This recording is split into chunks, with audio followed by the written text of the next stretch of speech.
All right, let's see if we get that thing going. All right, technical difficulties because I'm the director and every part of this whole show. So, thanks for showing up. My name is Martin Lopez. Welcome to another episode of Men's Breakthrough Hangout.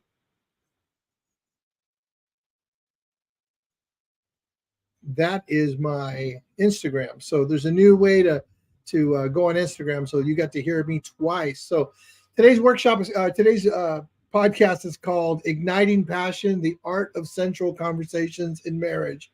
Now I'll tell you a little bit about this. I am not the expert here. This idea for a podcast came out of one of our last conversations that Dr. Frueh and I had, and we were talking about what is that?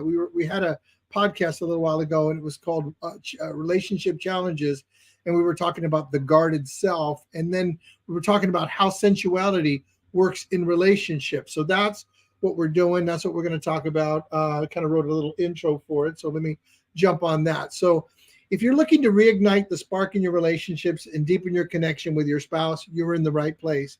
And Dr. Frueh and I are going to go through some ideas about that. So I'm your host. My name is Martin Lopez. I'm a men's breakthrough coach. I focus on working with men, help them get refocused, get clear, and get their energy like directed exactly where they need that to be, on the people that they love, on their passions coming from their heart and all that, versus, running an egotistical life, from the mind, where you're just driven by, money and all that other stuff. And if that's what you're driven by, God bless you.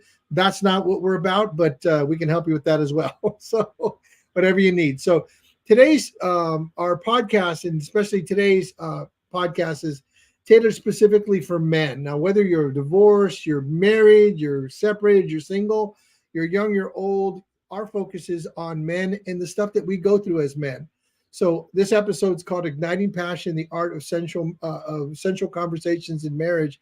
And what we're going to do is we're going to explore some of the secrets of fostering deeper, more fulfilling conversations and connections with our spouses through open, honest conversations about sensuality. So we're actually going to talk about what's it like to talk about sex and sensuality. And me, Martin, I am not an expert guide, and I will share with you some ideas and some questions because I'm actually exploring this conversation with Dr. Frueh, and we're going to get his wisdom and his insights.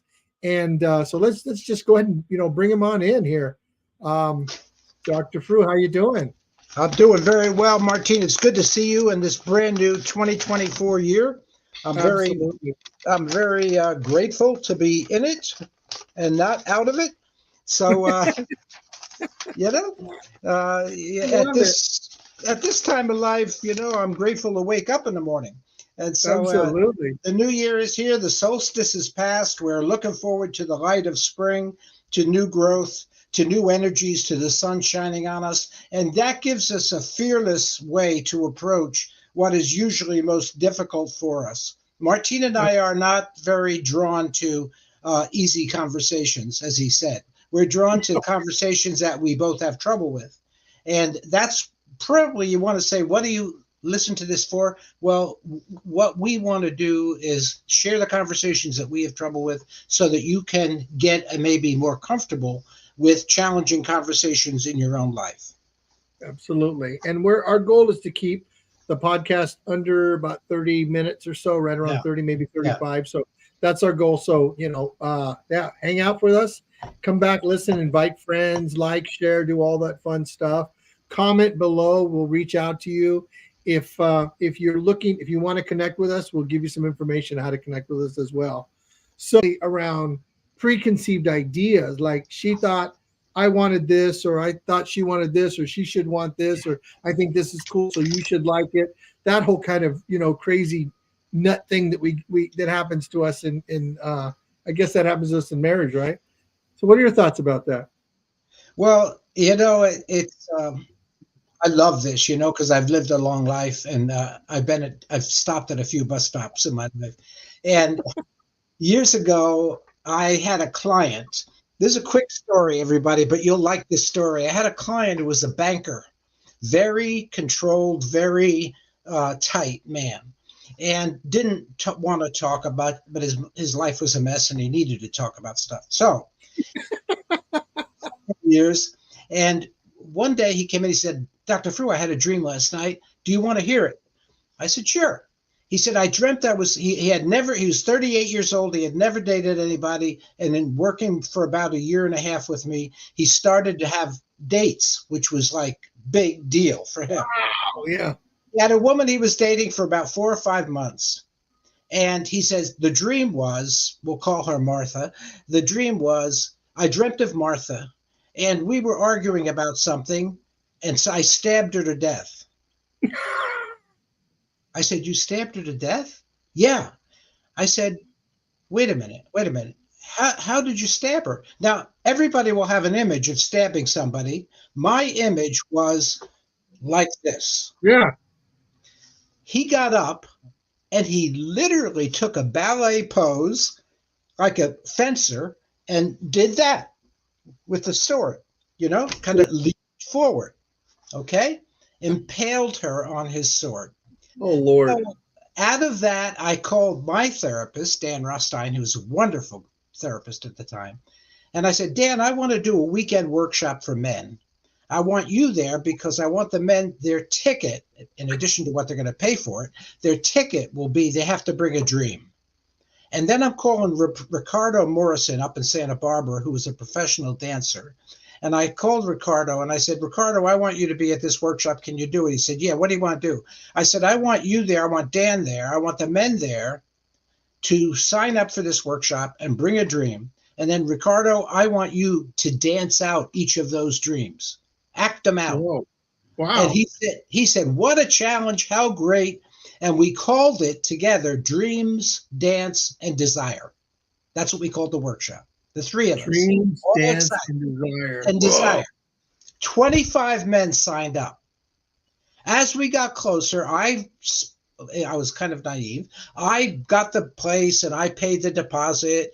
It's a Holy Spirit Retreat Center down in Encino. I did that. I got it all set up. I got the men. I figured out how the money would flow. And by the time the workshop got there, all 25 men had dropped out. Mm. So I said to Dan, I don't know what happened. All 25 men. He said, didn't get a deposit. I said, no, I trusted them. He said, right. So he said, all 25 men dropped out. Yeah. He said, well, Stephen, you picked the 3 words that are the most frightening words to most men. Talk about their dreams, talk about their dance, talk about their desire. So that dream, that experience is about the conversation today, because what you get, if you talk to a man, he'll talk about the Mustang he just bought, or he'll talk about his trip to Mexico, or his wife wanting to leave him. He'll talk about head brain stuff. He'll talk about the stuff that's tangible, that's concrete, because that's what he knows to talk about. And that's what male conversations are about. He won't say, I don't know how to make love to my fiance. I mean, I know how to have sex, but I don't know how to make love.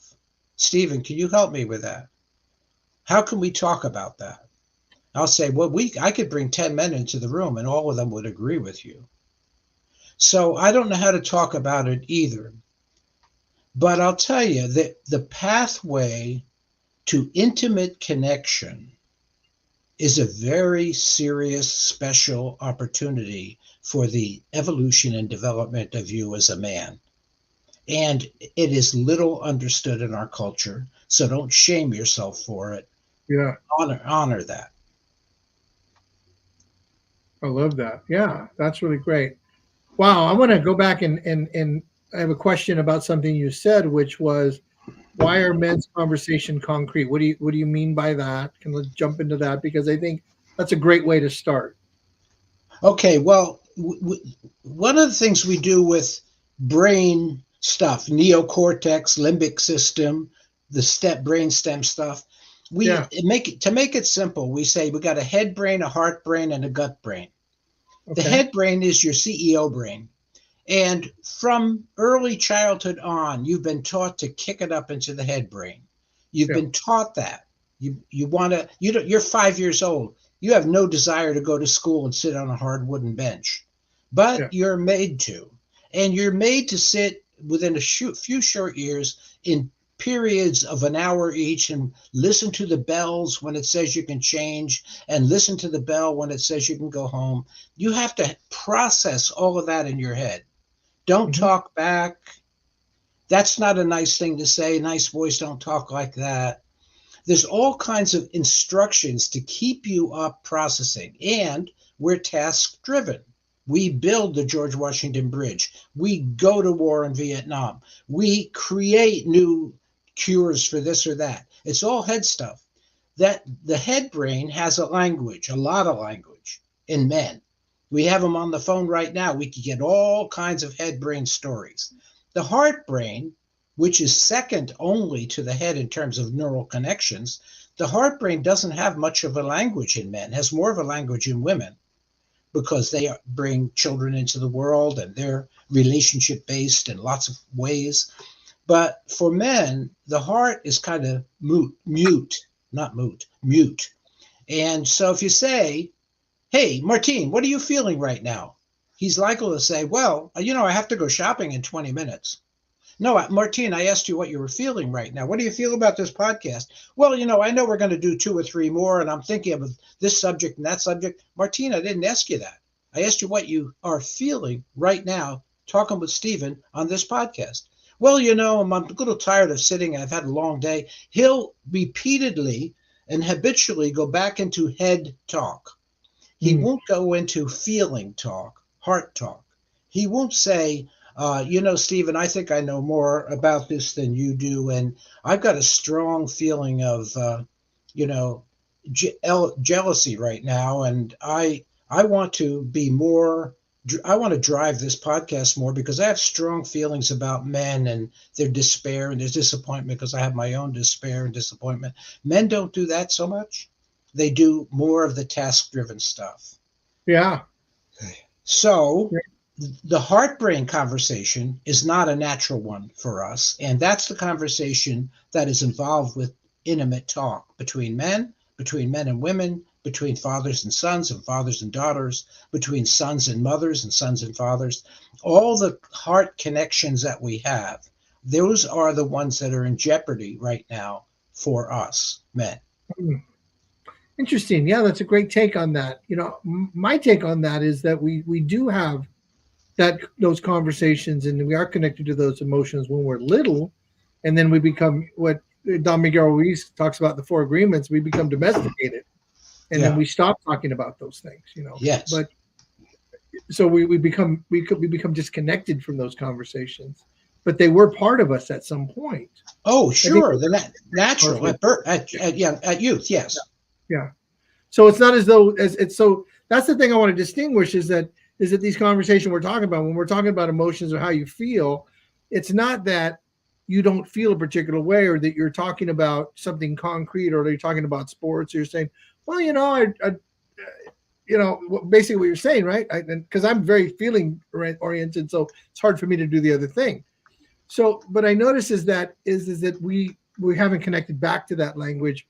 Maybe don't have the trust, or we don't feel safe, or we don't feel respected in those conversations because there's so many different conversations that we have as men that if we were to have them with our boys and with our friends, like, hey, I'm hanging out with boys and I'll say something, like friends are gonna laugh at us. That's just yeah. And even if we have the same conversation, we're gonna laugh. And even if we want to talk about it, we're gonna laugh because of that. There's that discomfort. There's that uneasiness. There's that I really don't want to talk about this. So we're going to talk about igniting passion, the art of sensual conversations. Like you and I are. This is case in point. We're 15 minutes and 21 seconds into the podcast, and we haven't even talked about sensual conversations in marriage. Right. We're still talking around it. Yes. In a sense. That's true. And if you pay attention, what you'll see is this cannot be done in a half an hour. We'll have to do multiple podcasts around this topic because it's a very rich, deep, important conversation. Very rich and very deep. So let's jump into it. Go ahead. Well, we walk around thinking that here's the first blockade. What we've been reinforcing with each other is I have a problem being intimate with my wife, but when I talk to my buddies, they both reinforce that it's my wife's problem, not mine. That's right. And That's the craziest part of it. Like we yes, go to yes. we really get help from we want to get help from our friends, and we say something like, I was talking about this morning to one of the guys I coach, and he was talking about how he went this over New Year's. He was talking to his friend that came over to his house about something that happened, and his friends like started telling him how much they don't like his wife, and he's sitting there going, "Oh, I didn't know you didn't like my wife. I love her. I was just trying to share something with you because I was like struggling. And Yeah. and he says that to his friends, and they're like, "Oh, we're just kidding. We like her and everything." And it's like, and that's the whole thing. It's like his friends are trying to help him, trying to feel better by telling him we don't like her.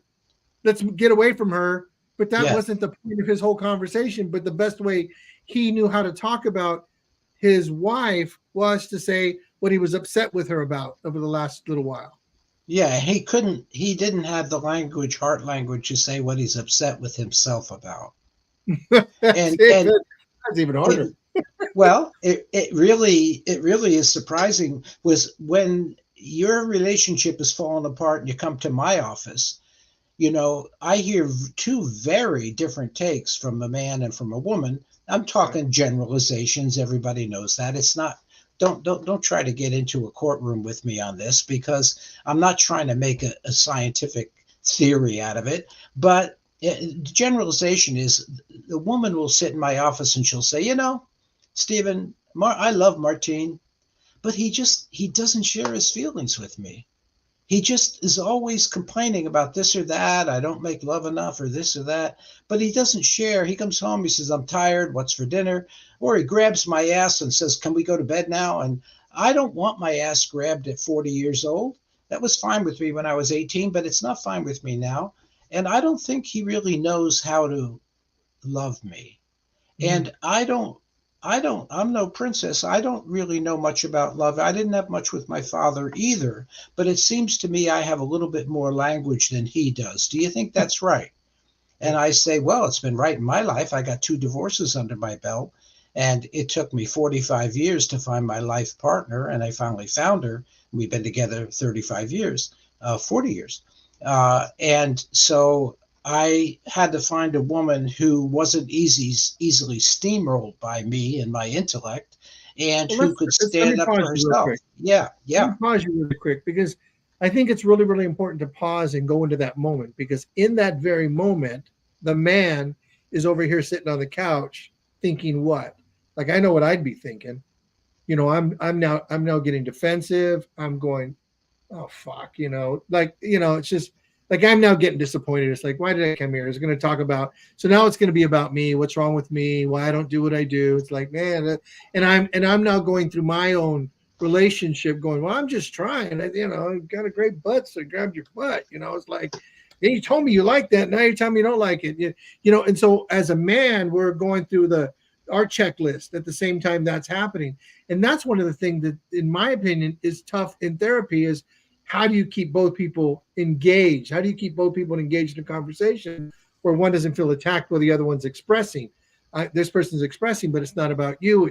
There's all these dynamics, and when we're talking about this, we jump into the conversation about sensual conversations. Now we're talking about the dynamic of right and wrong, and sin, and good and bad, and you're a pig, and I'm, all that stuff that goes together. And man, now I'm hurting you, and then and like, man, she was abused or she wasn't abused, and now I'm an abuser. I mean, there's so much, and and with the way the world is today, it's even, I think, and blown up even more. yes, And I'm thinking like that's what's going on for men in that moment, yeah. of the wife is expressing herself. God bless her. She should be able to do that. That the guy, we're talking about guys in this conversation. Where are we at as men? Where are we at in that conversation when that's happening? And how do we navigate through that? It's exactly right because what you picked up on before there that we get into this conversation when you get two people when you as a coach get two people in your office, a man and a woman, you are asking for it. You are asking for it because you know the biggest threat to police officers in domestic violence, the True. biggest threat is to turn your back on one of the partners because you, the policeman, become the enemy. I did some consultation with 3 different police departments around domestic violence, and you don't dare turn your back because the guy who's been beating up the woman, this is a frequent story for police officers, he turns his back on the wife to take care of the guy, and the woman stabs him in the back. Or she's trying to protect him, or she goes into protection. She's going to protect him, yeah. So there's a really ton of yeah. So if you get them in your office, you got to know there's levels. There's not just one thing. Here's what we're here for. Teach us how to relate intimately. There's a bunch of things. She's got a father and a mother. You have a father and a mother. She has woman friends. You have men friends. We have a lot of conversations that are half baked and half finished. And we have to start at a kind of ground zero. And that is the artfulness of a good coach or a good therapist. How do we get to ground zero here so there's some trust in this room? So we learn how to talk really ABC, like do, re, mi. How do we get there? Do, re, mi. Yeah. And it's so complicated. So you show up in therapy, and let's not even talk therapy right now. Let's just talk like, I'm in a room with my girlfriend and I'm having a conversation with her, and I want to talk about about sex or about sensuality or connection. It's like, how do we even do that? What I mean by how, I don't mean how like what words you say. I'm talking about how do we break through the emotions that we have to break through to even have the conversation, the vulnerability, the courage, how do we break the spell? How do we break the spell? What's the spell you're talking about? Well, it's out of fairy tales, The spell is how you've been doing it for 100 years. And you sit with a coach or a therapist, and you say, I want to. Lynn and I had a fight the other night. We were supposed to do a will legacy thing, and we've been supposed to do that for 2 or 3 years. And she had it with me because I've been lazy and denial and bullshitting her about it. And that's true. So, because I don't like this stuff. So anyway, she says, we got to do it. She was firm. And I'm sitting at the table. And so we have this fight. We have all our stuff. I say, we got to have this stuff ready before we call the legacy person, because I'm not going to go in that office and have him tell me he needs my credit card numbers. I know that. So we got to have that material, that information ready, So we have a fight. We go to bed. We say, I love you. Good night. In the middle of the night, I woke up and I texted her and I said, I'm a lifer. I'm in this with you. And, I know that this is a problem for me. Money. I come from poverty. Dealing with money and legacy and all that, I don't like it. So then we talked about that. And the next day, it was Sunday then. That was Saturday night. It was Sunday. We sat down at the dining room table with all that stuff. And then she said some stuff about herself. I said some stuff. And then she said, let's not talk about that anymore. I really don't want to hear what you're bad at or good at. Let's just talk about the numbers that we need. So we started doing that. She's writing, I'm talking, I'm writing, she's talking. We spent 2.5 hours together. We got most of it ready so that we can call a financial planner, advisor person, attorney to do the will. And at the end of it, we went out to dinner and I said, that was so sweet. And she said, yeah, I felt it. I felt close to you too. And we had an intimate moment, and I could look at her and want to touch her in a way I haven't wanted to look at her and touch her in weeks. I felt vulnerable, you could say, exposed, you could say, but also appreciative of what she brought to that difficult conversation. She brings a lot, but I have been superior and kind of self-righteous in saying, well, she didn't do this or she didn't do that. And when I let that go, we were 2 learners. That next night, I had a dream.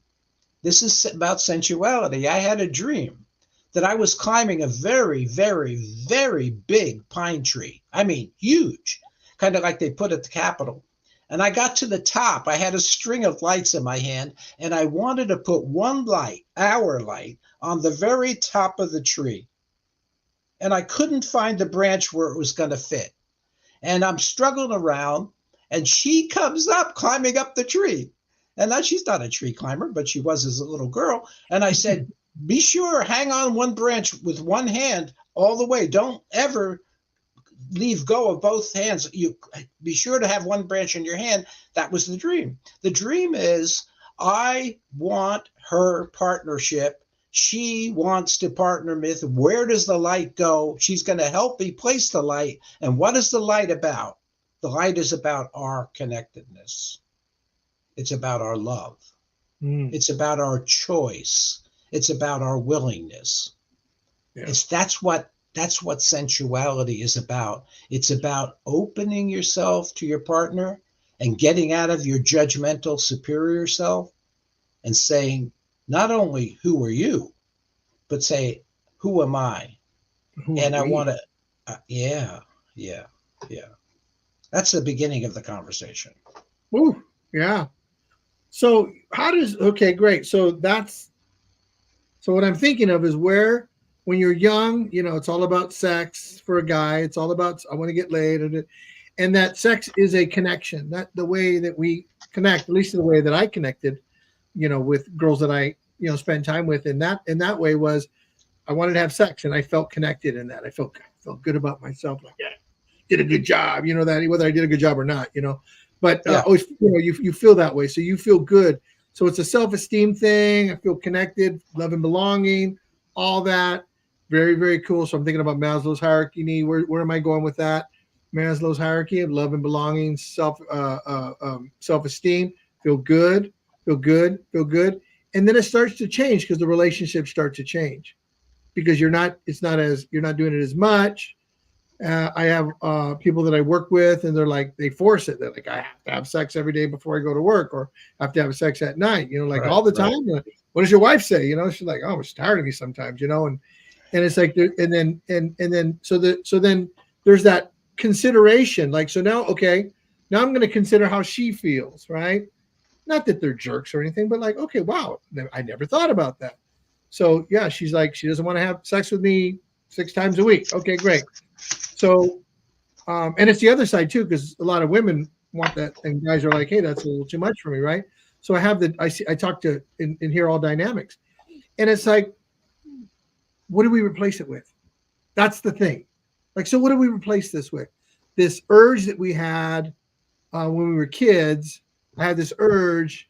I get horny. I want to have sex. I'll screw anything. I find someone. Okay, I'm only going to have sex with her. I got that urge. Now, it's this night. We're not going to do it. That's okay. I don't have a problem with that. Another night. I don't have a problem. I'm happy. But then look back and go, oh, man. We had sex in a week, a month, 2 weeks, whatever, And then, but I'm okay with it. Something wrong with me? That whole thing. And so now you go back into the relationship. How do you they'll go back into the, and then create that again? And then this is the thing I think it's even more important. What is it that you're even creating at that point? Yeah. Because you're not creating the thing you had before. Yeah. Well, the thing is about sex, I think, is there's a deep longing in us from the very origins of conception all the way to the day we leave the planet. And then it probably doesn't stop either. There's a deep longing for connection. There's a theologian who said in 1790, my heart is restless till it finds its rest in thee. Mm. He was talking about that longing. And I can feel that in my marriage. I have a deep longing to connect with her. I don't have great competencies in connecting with her. So if I don't demonize myself and if I don't demonize her, I can live in the space of saying, boy, do I miss you. Well, I'm not interested tonight. No, I'm not talking about that. I'm talking about how can I be close to you tonight for a minute, for an hour, for 2 hours? What is it? We don't ask those questions enough, so that we men don't. And so we have to move into that space because here's the big word, the big phrase for it. We have been taught to play hurt. We have been taught to sit still. We have been taught to shut up, to not be disrespectful. We have been taught to shut ourselves off from basic heart knowledge. do you think you're automatically going to turn that back on just because you have the hormone rush? The hormone rush will work for a couple of years, but it won't work for your life. What has to happen is you have to know how to go down, go in and go down. Yeah, well, what happens when you don't have the hormone rush? And then, because a lot of guys I talk to, they're like, I don't even have the urge, and right. But then there's a part of me that wants to, and it's like, and so now, like, what's going on? Like, well, I can get it up. That's not a problem. It's not a problem with that. It's just like, wow. And so their whole relationship, that whole conversation that they want to have with their wives is at a completely different level. Yes. It's not this juvenile level. But right. all they know is to be like, little grab ass or something like that, Yes. It's like, that's not even what I want to do, but I'm doing it because that's all I know. That's why they need a coach. Yeah. Don't be afraid of needing a coach, I'm saying to the audience. Don't be afraid of needing a coach. The coach has worked hard on some of these issues and should have something, man or woman, should have something to give you here. And if you're afraid of having a coach, you're afraid of being the full human being that you're meant to be. So, put some of your resources aside. Don't spend it on a new car or a new this and new that or entertainment. Put some of your resources aside for coaching. I have a friend. She's a real highest performing realtor in the city she's in. She's about 55 years old. And she and I were having this conversation. We started to have the conversation when she said, I'm going to consider having you as my coach. And I said, why would you do that? We're friends. I don't want to wreck our friendship, blah, blah. So we had a lot of fun around it. But she said, Stephen, I spend $75,000 to $80,000 a year on coaching. I said, what? She said, I have a coach for everything. I have a coach for working out. I have a coach for my real estate business, for how I sell, for how I buy, for how I this, how I that. I have a coach for my wet marriage, a coach for me as a mother of adult children. She said, I have a coach for everything. And I'm not afraid to spend money. I'm the highest paid real estate person in my valley. And I spend that, and I would gladly spend 100 or 150 if I found the value there, because it isn't about the money for me. What's about the value of living my life as fully as I can live it. Now, I respect her and adored her because she has the same feelings about it I do. I am not afraid to get coaching. I've gotten a lot of coaching over the years. I still get coaching. I'm not going to be afraid to get coaching when the days come that I have to look at my mortality more closely. I'll get coaching for that. I'll pay for it. I'll gladly get coaching. So don't be afraid of coaching or therapy, whatever you want to call it. That's one. Yeah. Then two is acknowledging yourself that you're not very good at this. Notice I said earlier, I'm not very competent here. I want to be, because I love my wife dearly. I love her. She's been together 40 years and she's my choice. That's not going to go away. But I want to be better at what I bring and better at hearing what she brings. And that takes some help usually. So that's enough of that sermon. The next time we do part B of this, or C or D, I want to share with you, I've written about 10 ways that men are taught from birth on to be afraid of the sensual sexual conversation. Why that's true. So we'll share that with you. We'll get going. You bring your notepad and you can start taking notes next time. Let's do that. Let's jump on that one on the next time. Yes. Awesome. The 10, say that again. Oh, I don't know how many. I got a bunch. It's make a lot. 10. Yeah, make it 10. Otherwise there's a poem by Rumi, 12th century Turkish poet. He said, the minute I heard my first love story, I started looking for you, not knowing how wrong I was. Lovers aren't out there. They're in each other all along. That's a beautiful thought. Wow. And with that, we'll see you in a couple of weeks. Please keep checking in. We're just committed to having great conversations. I thank you, Dr. Frueh. I love talking to you. And our goal is and our idea here is to make a difference and help people communicate more effectively with themselves and then their partners as well. Yes, that's right.